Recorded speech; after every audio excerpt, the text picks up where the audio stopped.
Moi. Alors permettez-moi de prier, ensuite nous allons passer à ce moment. Seigneur, nous voulons te dire encore merci. C'est par ta grâce que je tiens le micro devant ton peuple, devant les hommes et les femmes que tu as créés à ton image, à ta ressemblance. Je prie simplement, oh Dieu, que tu m'utilises comme j'utilise ce micro, pour que ton cœur, Seigneur Dieu de gloire, s'exprime au travers de ma personne, et que quelqu'un, en sortant d'ici, dise que l'Éternel est Dieu, l'Éternel est vivant, que Jésus-Christ est réel. Seigneur, tu changes et tu transformes les vies. Révèle-toi à cet instant. Glorifie ton nom durant ces moments, afin que, Père, ta pensée soit exprimée et qu'elle se fasse chair au milieu de nous pour la gloire de ton nom. Nous t'avons ainsi prié, Jésus. Amen. Amen. Nous allons dire encore merci au Seigneur pour le frère Gaël. Félicitations. Est-ce qu'on peut acclamer bien fort pour Gaël? Wow.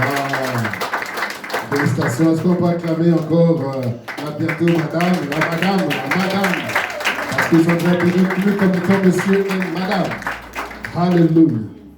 Nous voulons remercier le Seigneur pour la grâce qu'il nous accorde. Donc, je suis votre humble frère. Je réponds du nom de Nyakizabi William. Je suis originaire du Congo-Brazzaville. Et donc, je suis en France depuis maintenant quelques années.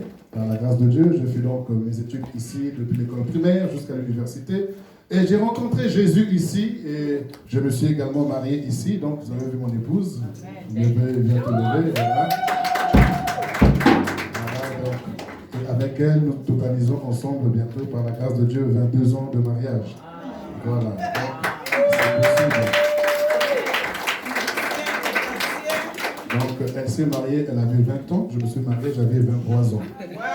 Donc, c'est possible. Donc, ce que je veux dire cet après-midi ne sort pas d'un livre spécial que j'ai pu trouver à la bibliothèque ou à la librairie Georges Pompidou ou bibliothèque François Mitterrand pour venir vous le dire. Mais j'aimerais simplement exprimer cet après-midi mon expérience dans ce ministère qu'on appelle mariage, parce que c'est un ministère. Je voudrais vraiment l'exprimer à l'endroit de mon frère Gaël et ma sœur Déborah. Donc je vais parler à eux cet après-midi. Mais si quelque part tu te sens concerné, accepte seulement et change. Amen. Alors, je vais parler cet après-midi de quelques qualités. J'en parlerai pas de beaucoup parce que le temps est tellement avancé. Je ne veux pas trop non plus enseigner, je ne veux pas trop parler. Mais je voudrais quand même parler parce qu'il faut parler avant de faire la chose. Alors, donc, je vais parler de quelques qualités ou de qualités que nous devions avoir pour avoir un mariage stable et durable. Un mariage solide, un mariage stable, un mariage durable. Parce qu'au jour d'aujourd'hui, nous sommes nombreux à assister à un klaxon de véhicules. Tous les samedis, lorsqu'il y a le soleil dehors, on assiste à vraiment des klaxons tous les samedis. Mais lorsqu'on va divorcer, il n'y a aucun klaxon. Et on divorce en silence alors qu'on se marie en grand bruit. Et malheureusement, il y a beaucoup de mariages qui sont morts. Il y a beaucoup de divorces également qui sont consommés parce que simplement, on n'a pas compris qu'est-ce que c'était le mariage. On a pensé que le mariage consistait à avoir 100 000 euros, 50 000 euros et avoir une salle luxueuse parce que nous voulons avoir la plus belle voiture, nous voulons avoir la plus belle salle, tout ce qu'il faut pour pouvoir, soi-disant, célébrer le mariage. Mais le mariage n'a rien à voir avec cela. Le mariage, c'est l'accord entre deux personnes qui sont matures. Ce ne sont pas des bébés, mais ce sont des personnes qui sont matures. Et quand on parle de maturité ici, on ne fait pas forcément allusion à l'âge physique. Parce que ce n'est pas parce que tu as 20 ans que tu n'es pas mature. Tu peux avoir 50 ans et ne pas non plus être mature. Mais la maturité est déterminée parce que nous avons rencontré l'origine même de la maturité. Celui qui donne même la maturité, c'est l'Éternel Dieu. C'est lui qui donne la maturité aux hommes. C'est lui qui donne la sagesse aux hommes. Et alors, si nous pouvons parler, mon épouse et moi, de 22 ans, quels que soient les hauts et les bas, nous sommes toujours dans la même barque et nous voulons aller jusqu'au bout par la grâce de Dieu parce que nous croyons que quelques qualités sont nécessaires pour avoir un bon mariage. Amen. Alors, je voudrais d'abord parler de l'homme. Et quand on parle de l'homme, les femmes vont faire Je sais qu'il y aura beaucoup de commentaires lorsqu'on va parler de l'homme. Mais quand on parlera de la femme aussi, il faut faire aussi Amen. Alors nous allons parler d'abord de l'homme. L'homme, Genèse chapitre 2, le verset 15. Tout le monde n'a pas sa Bible, moi je vais lire pour vous. Donc vous pourriez également lire chez vous ce passage. Genèse 2 au verset 15. La Bible dit, l'Éternel Dieu prit l'homme et le plaça dans le jardin d'Éden pour cultiver et pour le garder. Alléluia. La première qualité que je voudrais exprimer ici à l'endroit de l'homme, c'est au niveau de la fidélité. L'homme, Proverbe 20 au verset 6, la Bible dit, chacun proclame sa bienveillance, chacun proclame sa bonté, mais l'homme fidèle, qui le trouvera? Cela revient à dire, dans cette génération, l'homme fidèle est une denrée rare. Même la Bible se pose la question, la Bible, la parole de Dieu, se pose la question, au milieu de tous ces hommes, où est-ce qu'il se trouve l'homme fidèle? J'aime votre silence. Lorsque Dieu a créé l'homme, vous remarquerez qu'avant que Ève ne sorte, c'est d'abord l'homme qui était sur la terre. Pourquoi l'homme était sur la terre? Parce que l'homme est censé être le chef.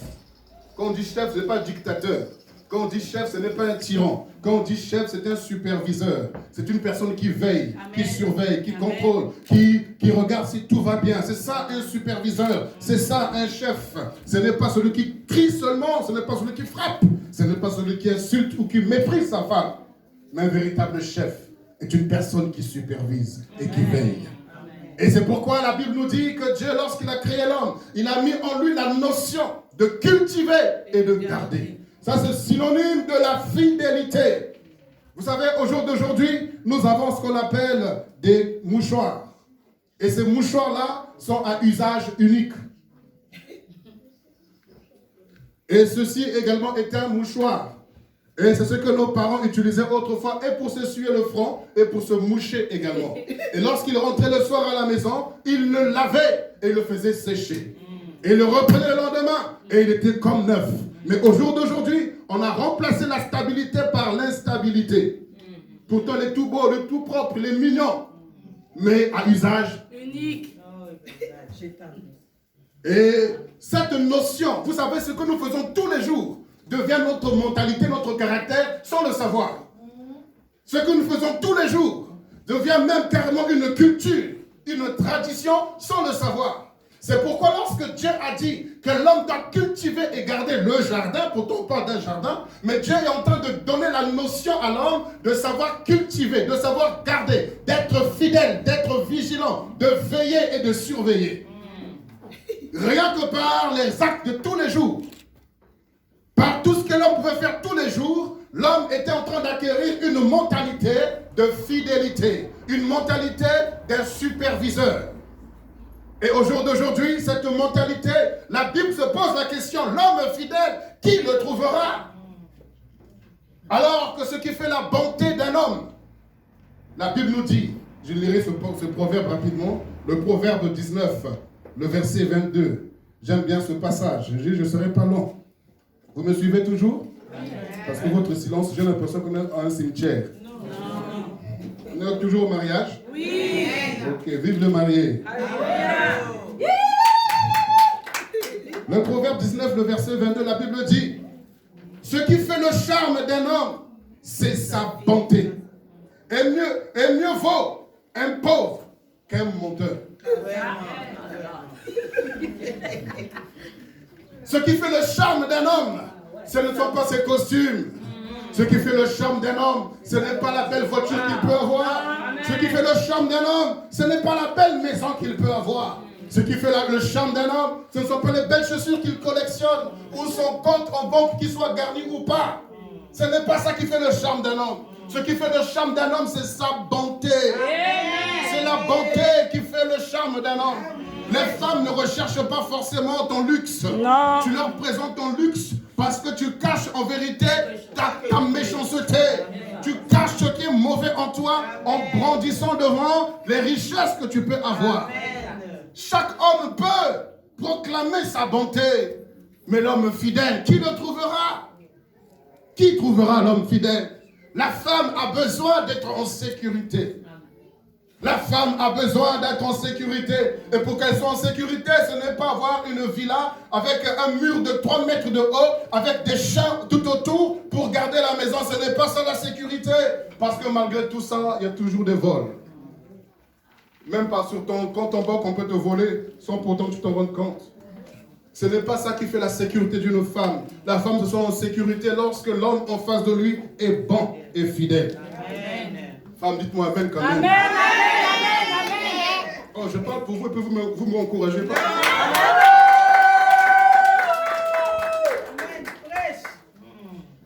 Ce qui fait le charme d'un homme, c'est sa bonté. Ce n'est pas la richesse. Et vous, femmes, je ne sais pas pourquoi vous êtes attirées par ces richesses-là. Parce que vous aussi, vous cachez quelque chose au travers de cette richesse. Laissez-moi vous dire que Dracula était un beau gosse. Dracula savait bien s'habiller. Mais il était un suceur de sang. Consommateur de sang. Et le sang, c'est la vie. Et tu as beaucoup de Dracula dans ce monde. Vaut mieux un pauvre qu'un menteur. C'est la vérité. Vous savez pourquoi vaut mieux un pauvre qu'un menteur? Parce que lorsque tu trouves quelqu'un de bon, la femme, lorsqu'elle trouve un homme bon, elle peut s'investir en lui. Lorsqu'une femme s'investit en un homme, l'homme, même s'il était pauvre, devient riche. C'est la vérité. Il y a des femmes qui peuvent rendre des hommes riches, des hommes parfaits, excellents. Mais c'est parce qu'ils ne trouvent pas la bonté. Toi aussi, femme, tu as été trompée par l'apparence. Mais je vous dis, vaut mieux un pauvre qu'un menteur. Lorsque tu as trouvé un homme qui est vrai, mais qui n'a pas ce que tu recherches apparemment physiquement, mais tu recherches réellement la bonté. Parce que je pense que lorsque notre sœur Déborah a vu M. Gaël en train de se trimballer, je pense que ce n'est pas la hauteur de Goliath qui l'impressionnait. Notre frère Gaël n'avait pas de costume, c'est maintenant qu'on commence à porter des costumes et des chaussures toutes neuves. À cause de quelqu'un à côté de lui, il est obligé de changer son statut. Il change de passe de jean en costume. Parce qu'il a trouvé quelqu'un qui le rend comme ça.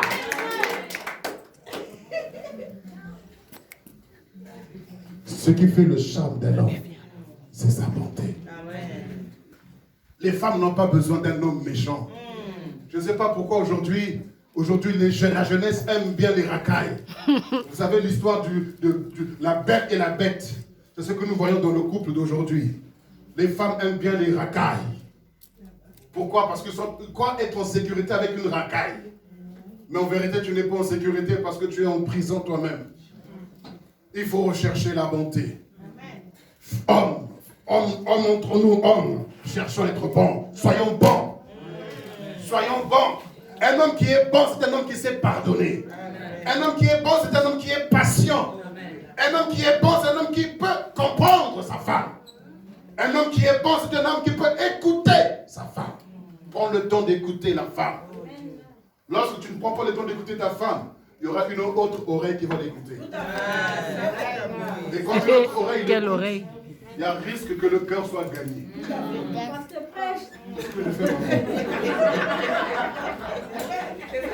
Sois bon, mon frère Gaël, sois bon. Sois bon, ne sois pas méchant, ne sois pas tyran.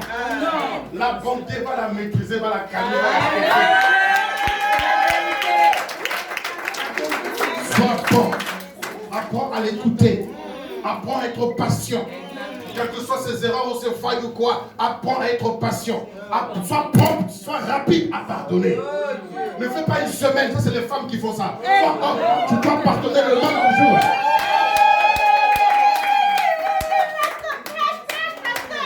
Sois bon, sois bon. Sois bon comme ton Seigneur est bon. Sois bon comme ton pasteur est bon.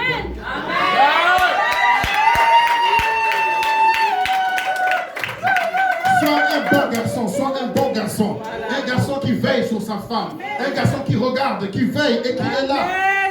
Tu dois être bon, patient et fidèle. En dehors d'elle, il n'y en a pas d'autre. Elle est ton alpha, elle est ton oméga. Elle est ton commencement aujourd'hui, elle est la fin aussi. Sois bon et fidèle. Hommes, soyons bons et fidèles. Arrêtons la méchanceté. Combien de femmes sont battues, même dans les couples chrétiens? Combien de femmes sont insultées à longueur de journée, même dans le couple chrétien? Où est la bonté de Dieu? Où est la bonté de Dieu qui doit se révéler au travers de l'homme? La Bible dit, homme, Marie, aime ta femme comme Christ a aimé l'Église. Et vous savez qu'est-ce qu'il a fait? Il est allé mourir pour sa femme. Sois prêt à mourir pour elle. Arrêtez de mentir, oh, j'irai déclencher la lune pour toi et tout ça. Je prendrai les étoiles pour en faire des boucles d'oreilles. Arrête de mentir. Vaut mieux un pauvre qu'un menteur. Et toi, si tu se fends, oh, arrête.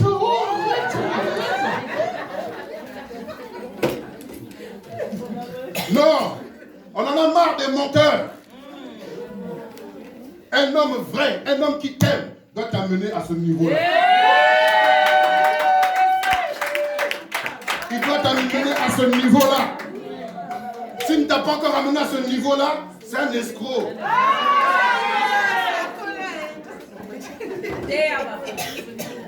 Parce que celui qui aime,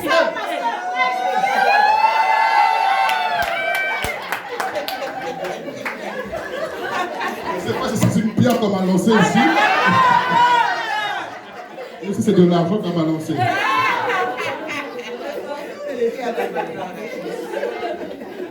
Non, non et non, hommes. Entre nous parlons, nous disons, soyons bons et fidèles. Deux qualités seulement vont nous aider à stabiliser notre couple. Deux qualités seulement que je développe chaque jour par la grâce de Dieu. Parce que sans Jésus, il est impossible à l'homme d'être bon. Sans Jésus, il est impossible à l'homme d'être fidèle. C'est pas possible. C'est pas possible. Il n'y a rien de bon dans l'homme.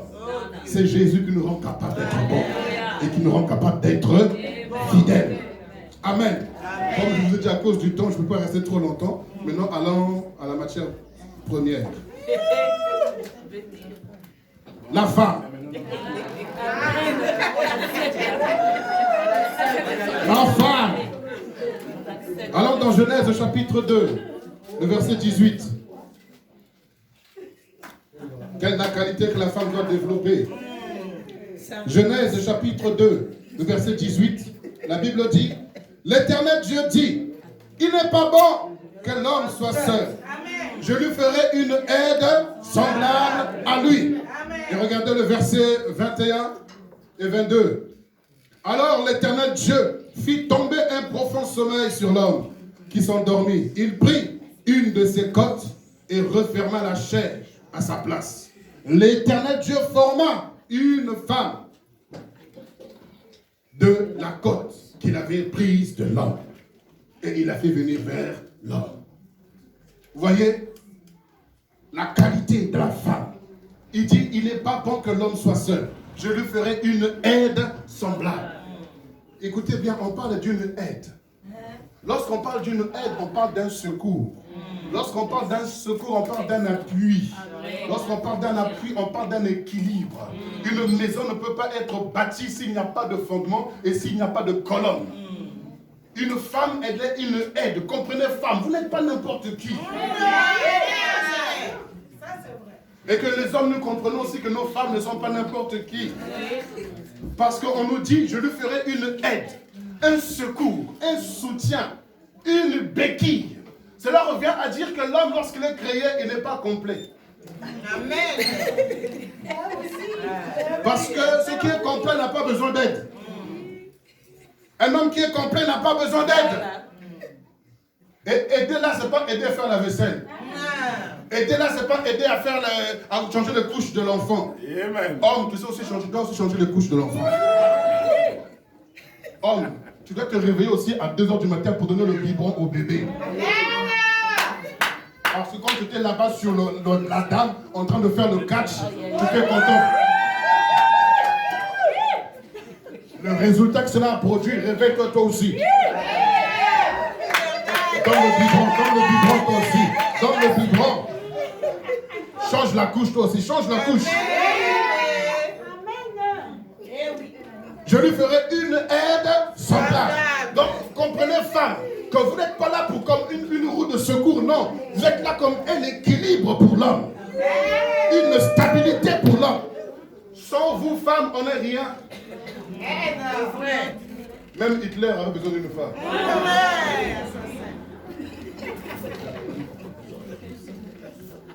Sans vous, on n'est rien. Mais seulement, Le proverbe, la Bible aussi se pose une question. Proverbe 31. Alors qu'elle est censée être une aide. Et on dit que l'homme, Dieu a pris une côte pour en faire la femme. Vous savez pourquoi Dieu a pris la côte? Si vous remarquez bien dans le corps humain, lorsque vous voyez les côtes, elles sont là pour protéger tous les organes vitaux. Donc la femme est là pour protéger son couple, protéger ses enfants. Côte, protège-le, protège-le. Que ces faiblesses ne soient pas connues dans ta famille. Amen. Que ces faiblesses ne soient pas connues dans ton quartier. Amen. Que ces faiblesses ne soient pas connues je ne sais pas où. Soit une côte pour protéger les organes vitaux. Là, c'est un organe vital. Après, il y aura des enfants. Après, protège. Comme une mère poule, protège. Comment ça va ton couple? Tout va bien. Amen. Amen. Amen, pasteur. Amen. N'ouvre pas ton couple à tout le monde. Tu es une côte pour protéger. Amen. Je parle de Déborah. Si tu es une femme, si tu écoutes toi aussi, change de nom.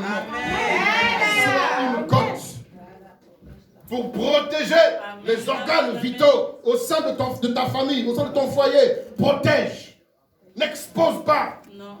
Parce qu'on nous dit la qualité que la femme doit avoir. Proverbe. Chapitre 14. Le verset 4, verset 1. Vous connaissez bien ce passage. On dit, la femme sage bâtit sa maison. Et il y a une autre femme, la femme insensée la renverse de ses propres mains. Il y a des femmes qui renversent leur foyer de leurs propres mains. Et vous vous dites quoi? C'est le diable, mon mari est un sorcier, mon mari est un démon. Ce sont tes propres mains qui sont le diable. Tes propres mains qui renversent ta propre maison que tu as bâtie après tant d'années. La femme sage bâtit sa maison. Pourquoi? Parce que la femme, lorsqu'elle a été créée à l'origine, elle est une aide, un soutien, un équilibre, un conseiller, un appui pour l'homme. Amen. Donc quand tu es en face d'un homme, quel que soit son niveau, même s'il est général comme le papa de notre soeur, même s'il est capitaine, colonel, major, je ne sais pas, maréchal, il a besoin d'une femme. Amen. Amen. Comprenez le rôle. Toujours besoin d'une femme. Parce que tu as dit, il n'est pas bon. C'est pas bon que l'homme soit seul. Lorsque l'homme il est seul, il déprime. Lorsque l'homme il est seul, on ne sait pas si c'est un homme ou si c'est une femme. Il repasse très bien. Il fait la cuisine très bien. Tout, très bien. Mais, il y a un vide. Amen. Est-ce qu'on peut continuer? Amen. Mais la Bible se pose la question aussi sur la femme. Proverbe 31. Proverbe 31, le verset 10. Qui peut trouver une femme vertueuse? Aïe, aïe. Une denrée rare, une denrée rare. L'homme fidèle est une denrée rare. La femme sage aussi est une denrée rare. Et regardez bien ce qu'on nous dit. Elle a bien plus de valeur que les pères. Le cœur de son mari a confiance en elle. Et les produits ne lui feront pas défaut.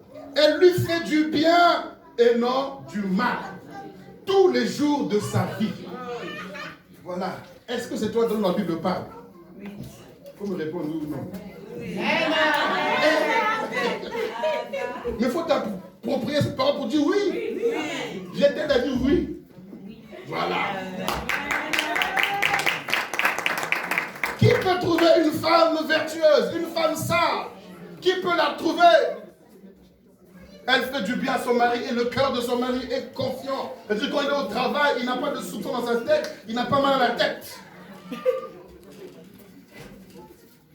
La femme sage. Vous savez, femme, vous êtes facilement blessable. Vous êtes frustré rapidement. Pourquoi? Parce que vous êtes sensible. Vous êtes très sensible, vous êtes très fragile. C'est pourquoi toutes vos qualités ont été perdues. La première maison que tu as renversée, c'est ta propre maison. Avec tes propres mains, tu as tout renversé. Pourquoi? Parce que tu as été blessé, tu as été trahi, tu as été déçu, tu as été tellement choqué que par tes propres mains, toi-même, tu as renversé ta maison. Renverser sa maison, c'est renverser ses principes, renverser ses valeurs, renverser sa vision. Tu as tout renversé parce que tu as été victime d'une blessure quelconque. Et en toi, il n'y a plus de stabilité, il n'y a plus d'équilibre. Tu commences à insulter à bout de champ, tu te mets à fumer, tu te mets à boire, tu te mets à faire des choses que tu ne faisais pas autrefois. Parce que de tes propres mains, tu as renversé ta propre maison. Alors que toi, que Dieu a créé pour être un soutien, un équilibre, une stabilité pour la société, voilà ce que la femme est devenue. Dieu se pose la question, la Bible se pose la question, la femme vertueuse, où est-ce qu'on peut la trouver? Qui la trouvera? Mais je crois qu'il y a des femmes vertueuses ce soir. Si la femme arrive à développer cette sagesse, si l'homme arrive à développer la bonté et la fidélité, rien que ça, le foyer sera stable. Rien que ça, la stabilité va venir. Mais ces choses, on ne peut pas les développer en dehors de Christ Jésus. Car il a dit, celui qui écoute mes paroles et les met en pratique, il est semblable à un homme qui a bâti sa maison sur le roc. Lorsque le vent soufflera, la tempête s'abattra sur la maison résistera. Laissez-moi vous dire que cet après-midi, Gaël et Déborah ont choisi de bâtir sur le roc qui est Jésus-Christ de Nazareth. Et avec Jésus, ils feront des exploits. On ne parlera pas de divorce au sein de ce couple. On parlera d'un bon témoignage au sein de ce couple. On aura vraiment, quand on le verra, on aura envie de se marier. Nous le croyons. Je voulais juste vous donner ces quelques qualités. À cause du temps, on ne veut pas trop longtemps enseigner et rentrer dans la profondeur. Mais femme, sois vertueuse. Comprends ton rôle, comprends ta position. Homme, sois bon et fidèle. Comprends ton rôle, comprends ta position. Et si vous arrivez à conjuguer ensemble ces talents, je vous assure que votre couple sera solide. Votre couple sera stable. Il y a tant de points développés, mais ces trois choses simplement nous suffisent pour avoir un bon couple. Amen. Alors, vous êtes prêts à vivre ça? Ah, si vous êtes prêts, alors vous allez vous lever. D'un pas décidé. Wouh! Le courageux et la courageuse. Ce sont les courageux qui se marient. Les peureux restent concubins. Mais vous êtes courageux. Alors, marchez avec assurance. Venez ici devant.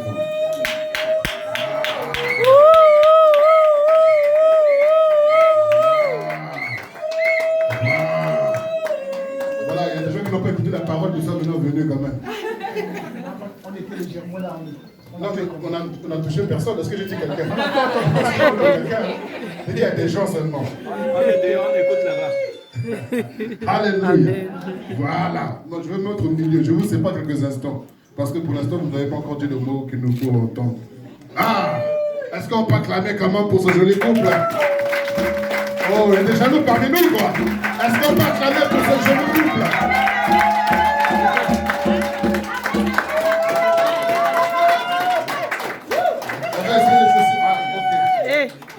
Regardez-les bien, regardez-les bien. N'est-ce pas qu'ils sont mignons? Amen. Ah. Maintenant, mettez-vous face à face parce que vous n'êtes pas venus pour les regarder. Voilà, regardez-vous face à face. Malheureusement, on n'a pas un pianiste, c'est pas grave. Mais il y a la mélodie qui résonne dans le cœur. Amen. J'aimerais que tu regardes attentivement Déborah.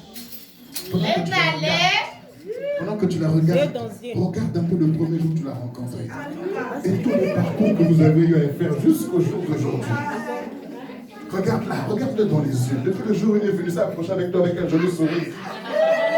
Jusqu'à ce jour où il t'a amené ici. Regarde un peu ça. Tu es à toi, tu es à elle, ensemble pour l'éternité.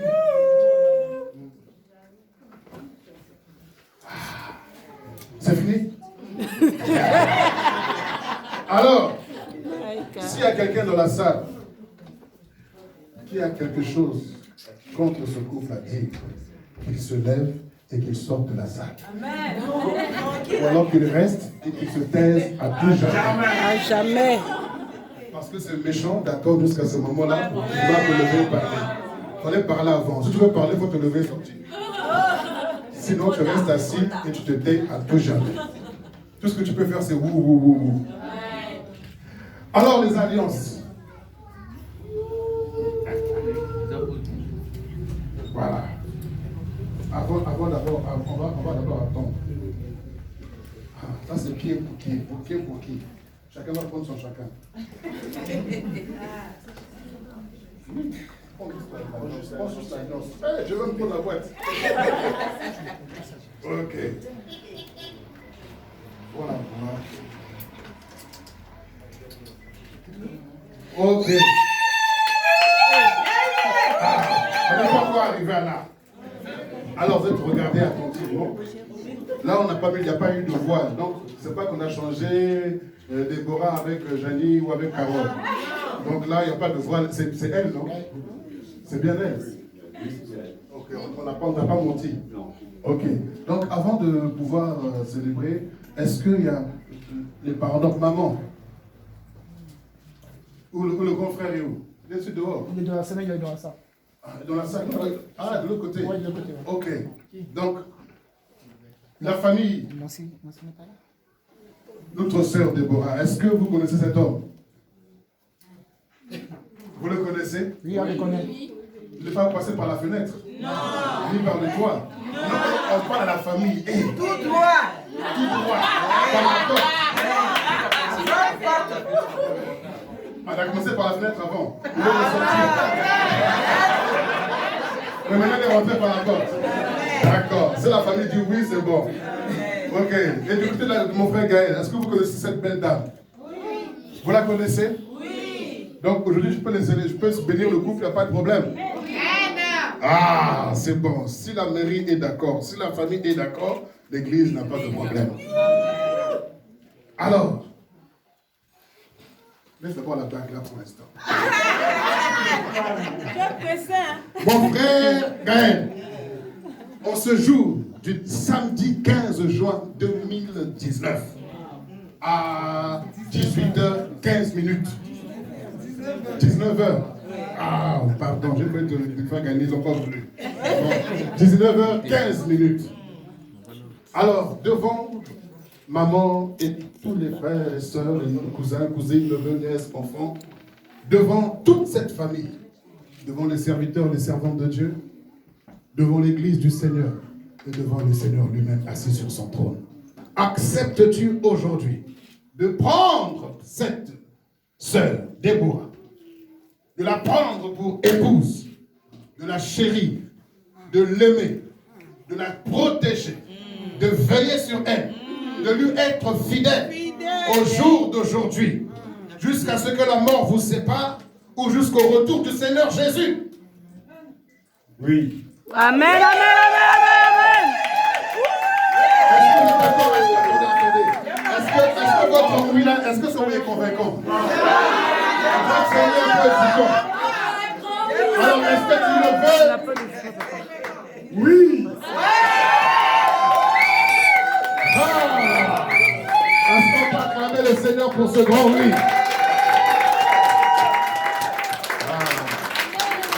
Alors, ma sœur Déborah, devant ce grand oui de l'homme, devant ta famille, devant la belle famille, devant le Seigneur de gloire, devant les frères et sœurs en Christ, devant les serviteurs, servantes de Dieu, acceptes-tu de prendre pour époux ce frère qui est là devant toi, le frère Gaël?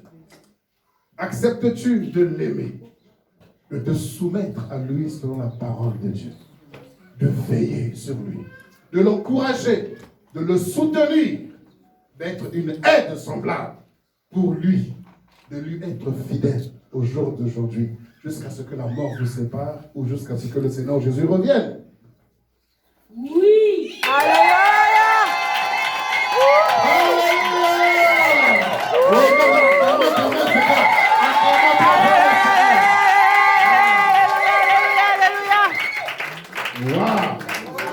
Là, en tout cas, le oui est clair et net. Ça, c'était mes paroles que je vous ai prêtées pour pouvoir dire oui. Maintenant, avant de mettre l'alliance, tu vas prendre tes propres mots dans ton cœur. Parce que cette alliance symbolise ces paroles que tu vas sceller dans sa vie. Alors, avant de sceller ces paroles dans son cœur et sur le doigt, s'il vous plaît, nous voulons écouter le poète. Alors, tu vas lui dire les paroles qui viennent du plus profond de ton cœur.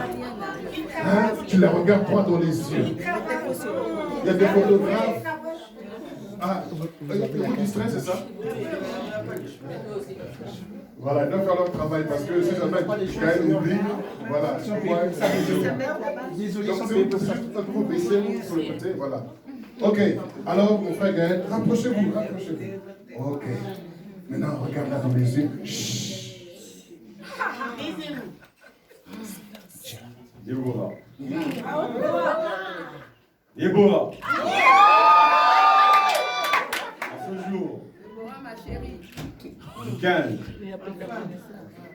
juin 2019, j'ai choisi de te prendre pour ma femme.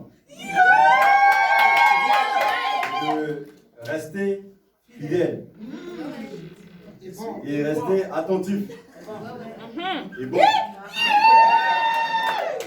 d'être un support pour lequel tu peux compter.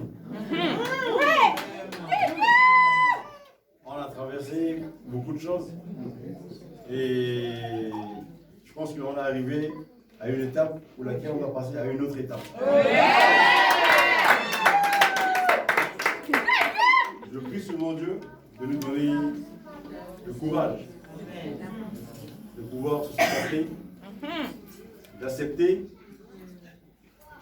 nos défauts et nos qualités et d'être aussi attentif à la famille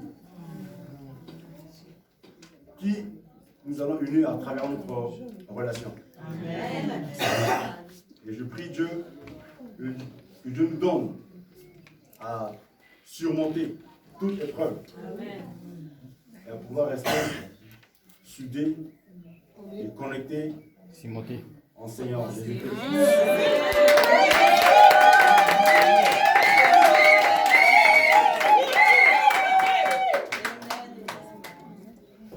Déborah. Non, Déborah, c'était avant. Toi,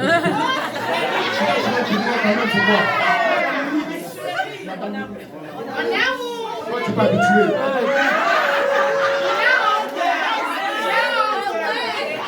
Encouragez-le. En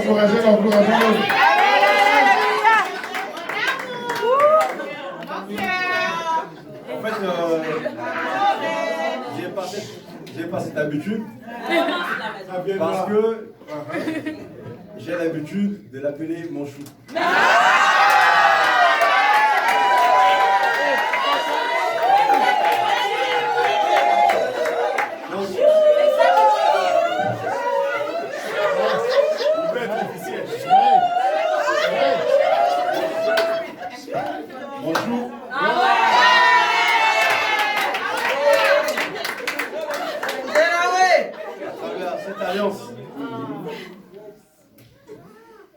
Qui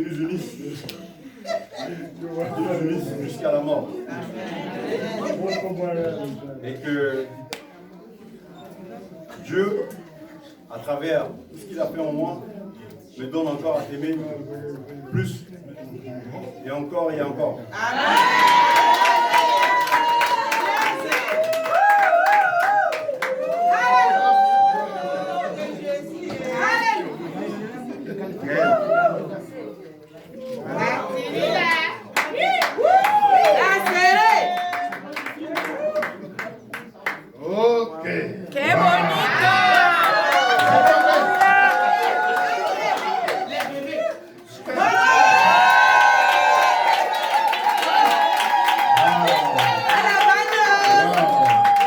Maintenant, après un si profond et sage et intelligent discours, alors nous voulons maintenant écouter la poète. C'est sur quoi? Mais c'est son chou.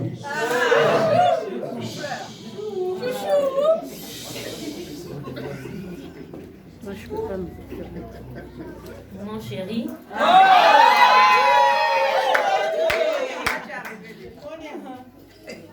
Je pense que si je suis avec toi jusqu'aujourd'hui, ce n'est pas le fruit d'hasard.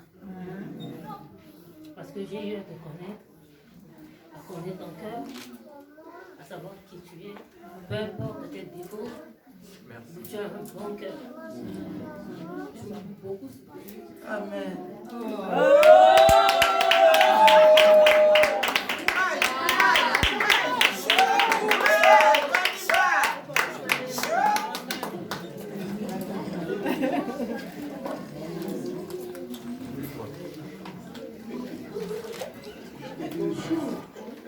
C'est leur jour. Donc, on ne peut pas acclamer le Seigneur. Acclamons vraiment le Seigneur pour leur parcours. Merci Jésus.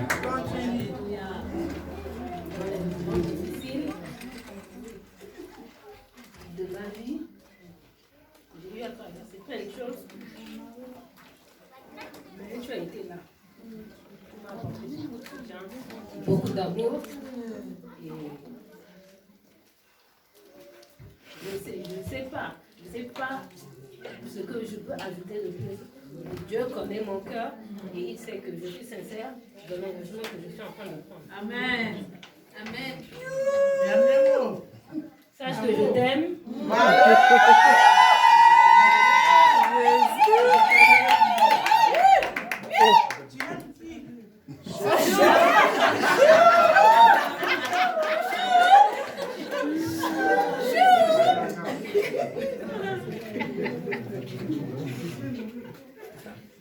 Et je prie jour et nuit pour que le Seigneur nous fasse quelque chose, pour qu'on grandisse, on avance de l'œuvre du Seigneur, dans la main, et d'aller jusqu'au bout avec le Seigneur.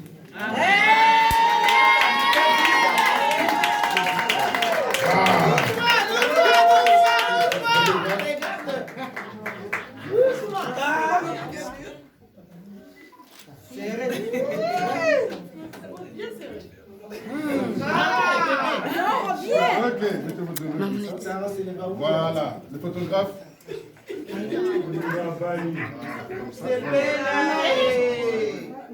Voilà, faut qu'on voit.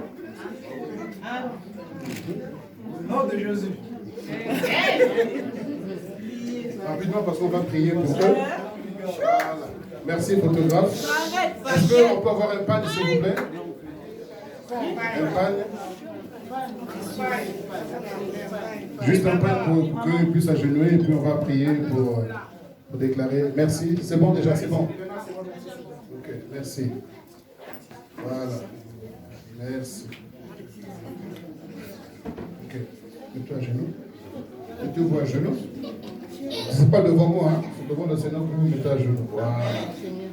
Pour soumettre votre couple au Seigneur, pour soumettre votre relation au Seigneur.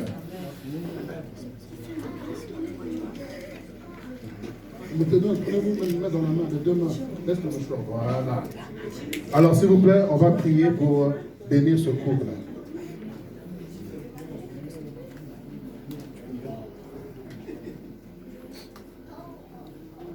Seigneur notre Père, notre Dieu, je viens devant ton trône, Seigneur, te confier, te présenter ce couple. En début d'année, tu avais voulu que ce couple puisse s'unir, oh Dieu.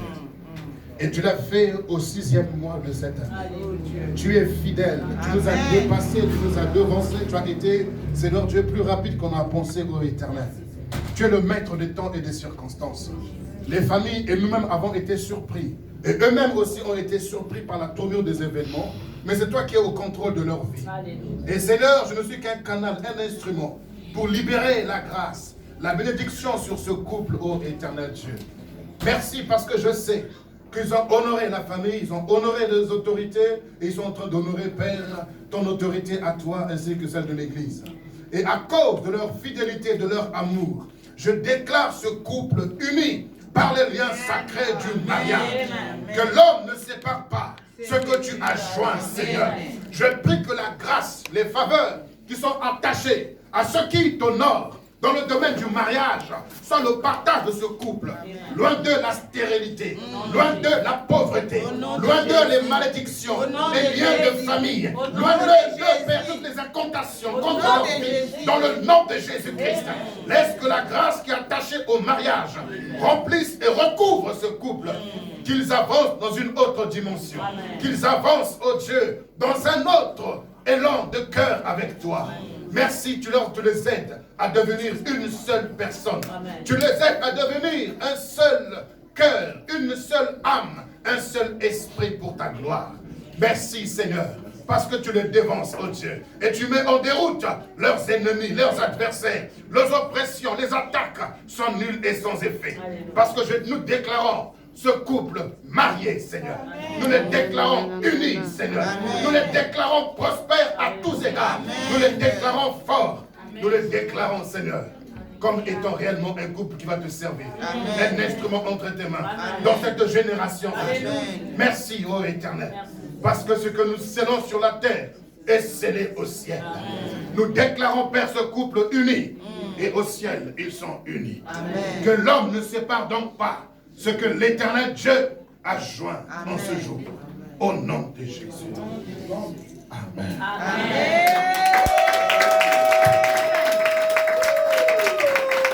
Voici les mariés.